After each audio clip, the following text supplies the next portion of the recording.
உங்கள் கிரெடிட் கார்டை யூஸ் பண்ணி தான் நீங்கள் mobile recharge, water bill, electricity பில்லெல்லாம் நீங்கள் பே பண்ணுறீங்க அப்படின்னா ஒரு நிமிஷம் கவனிங்க.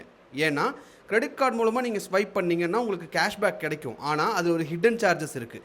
கேஷ்பேக் இருக்குதுன்னு சொல்லி உங்ககிட்ட கிரெடிட் கார்டை கொடுத்தவங்க இந்த ஹிடன் சார்ஜஸை பற்றி கண்டிப்பாக சொல்லியிருக்க மாட்டாங்க. அது என்ன அப்படின்னா யூட்டிலிட்டி டிரான்சாக்ஷன் ஃபீ அப்படின்னு 1% எடுப்பாங்க.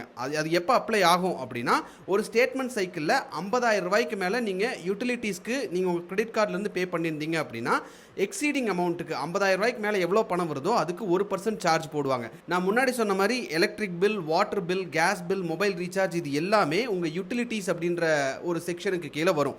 இதுக்கு நீங்கள் ஒரு மாதத்துக்கு 50,000 ரூபாய்க்கு மேலே கிரெடிட் கார்டை ஸ்வைப் பண்ணீங்க அப்படின்னா அதுக்கு மேலே இப்போ 60,000 ரூபாய்க்கு நீங்கள் ஸ்வைப் பண்ணுறீங்கன்னு வச்சுக்கோங்களேன், 50,000 ரூபா வரைக்கும் உங்களுக்கு எந்த சார்ஜும் வராது. வேறஸ் எக்ஸ்ட்ரா இருக்குல்ல அந்த 60,000ல் 10,000 ரூபா அதுக்கு 1% 60 ரூபீஸ் ப்ளஸ் ஜிஎஸ்டி உங்களுக்கு யூட்டிலிட்டி டிரான்சாக்ஷன் ஃபீ அப்படின்னு சொல்லி உங்களுக்கு சார்ஜ் பண்ணுவாங்க. இப்போது 1% அப்படிங்கிறது பார்த்தீங்க அப்படின்னா ஒரு 60 ரூபா 70 ரூபா அவ்வளோதானே வருது ஜிஎஸ்டி எல்லாம் சேர்த்து அப்படின்னு நீங்கள் நினைக்கலாம். வேறஸ் உங்களுக்கு வரக்கூடிய ரிவார்ட் பாயிண்ட்ஸோ இல்லை கேஷ்பேக்கோ நீங்கள் எடுத்து பார்க்கும்போது இந்த 60 ரூபீஸ் இல்லை 70 ரூபீஸுங்கிறது அதை விட கம்மியாக தான் உங்களுக்கு கேஷ்பேக் வரும்.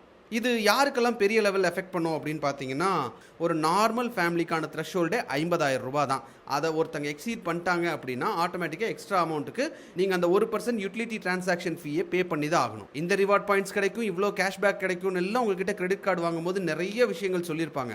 ஆனால் இது மாதிரி இந்த ஹிடன் சார்ஜஸ் மாதிரி இன்னும் நிறைய ஹிடன் சார்ஜஸ் இருக்குது. அதெல்லாம் என்னென்ன ஹிடன் சார்ஜஸ் எப்போ வரும், எப்பப்பெல்லாம் நம்மளை ஹிட் பண்ணும் அப்படிங்கிறத நான் அடுத்தடுத்து வர வீடியோவில் உங்களுக்கு நான் சொல்கிறேன். So don't forget this.